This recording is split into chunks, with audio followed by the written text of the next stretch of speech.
भारत की राजनीति में एक ऐसा मुद्दा फिर से चर्चा में है जो सीधे तौर पर तय कर सकता है कि संसद में किसकी आवाज कितनी सुनी जाएगी।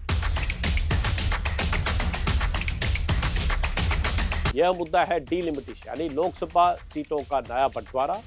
और इस बार इस बहस के केंद्र में है तमिलनाडु, जहां से सबसे जोरदार विरोध सामने आ रहा है।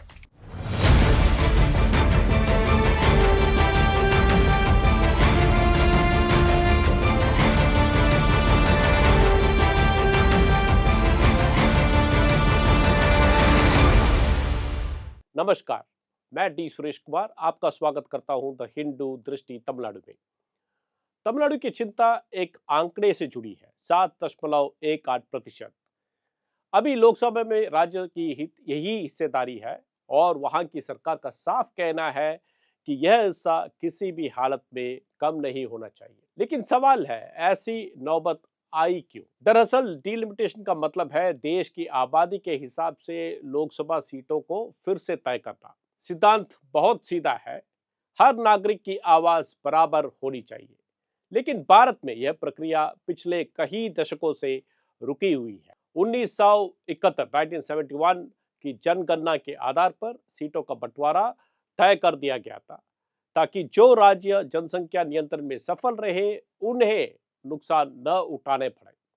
बाद में इस व्यवस्था को आगे बढ़ाया गया और आज तक यानी 50 साल से अधिक समय से राज्यों के बीच सीटों का अनुपात लगभग वैसा ही बना हुआ है।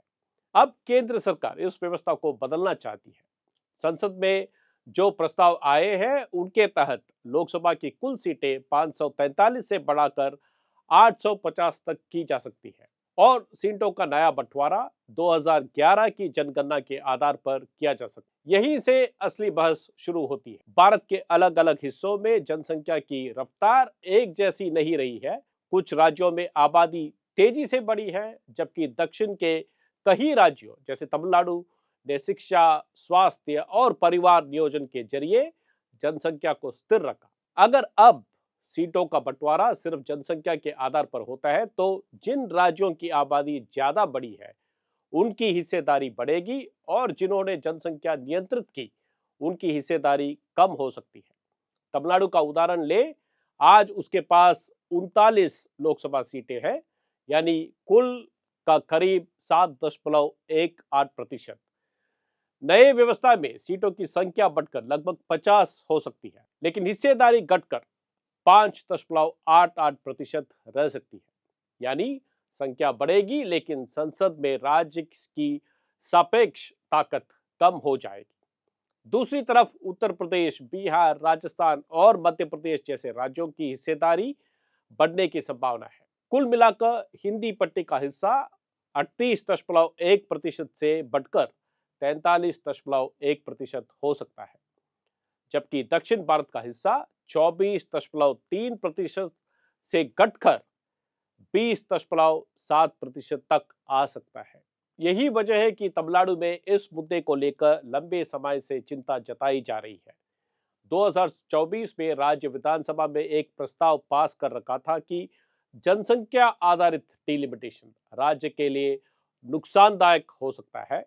इसके बाद पिछले साल में मुख्यमंत्री एम.के. स्टालिन ने कई राज्यों को साथ लेकर एक साझा मंच बनाया, जहां यह मांग रखी गई थी या तो मौजूदा व्यवस्था को आगे बढ़ाया जाए या फिर सीटों का अनुपात बदले बिना को ही रास्ता निकाला जाए। अब जब केंद्र सरकार इस प्रक्रिया को आगे बढ़ा रही है तो राजनीतिक बहस और तेज हो गई है। तमिलनाडु में इसे लेकर विरोध के स्वर उठे हैं और इसे राज्यों के अधिकारों से जुड़ा मुद्दा बताया जा रहा है। वही केंद्र सरकार का कहना है कि यह बदलाव जरूरी है। प्रधानमंत्री नरेंद्र मोदी और गृह मंत्री अमित शाह का तर्क है कि लोकतंत्र में प्रतिनिधित्व जनसंख्या के अनुसार होना ही चाहिए, ताकि हर नागरिक की आवाज बराबर हो। यहीं पर असली सवाल खड़ा होता है, क्या प्रतिनिधित्व सिर्फ जनसंख्या के आधार पर तय होना चाहिए या फिर इस पे विकास और जनसंख्या नियंत्रण जैसे पहलुओं को भी महत्व मिलना चाहिए। कुछ विशेषज्ञों का मानना है कि सिर्फ कुल आबादी के बजाय वोटर्स की संख्या आधार बन सकती है, कुछ लोग कहते हैं कि विकास और जनसंख्या नियंत्रण को भी ध्यान से रखा जाना चाहिए। मतलब ऐसा संतुलन खोजा जाए जहां न्याय भी हो और संतुलन भी।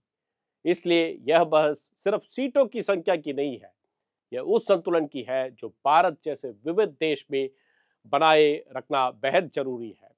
तमिलनाडु के लिए सवाल है, क्या उसकी आवाज संसद में उतनी ही मजबूत रहेगी? और देश के लिए सवाल है, क्या हम प्रतिनिधित्व को नया रूप दे सकते हैं बिना किसी क्षेत्र को कमजोर किए?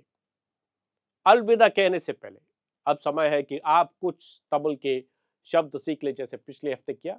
तमिल में प्रतिनिधित्व यानी रिप्रेजेंटेशन को कहते हैं प्रतिनिधित्वम, और जनसंख्या को कहते हैं मक्कल तोगई, और बात करें संसद की तो उसे कहते हैं पारालमंत्रम।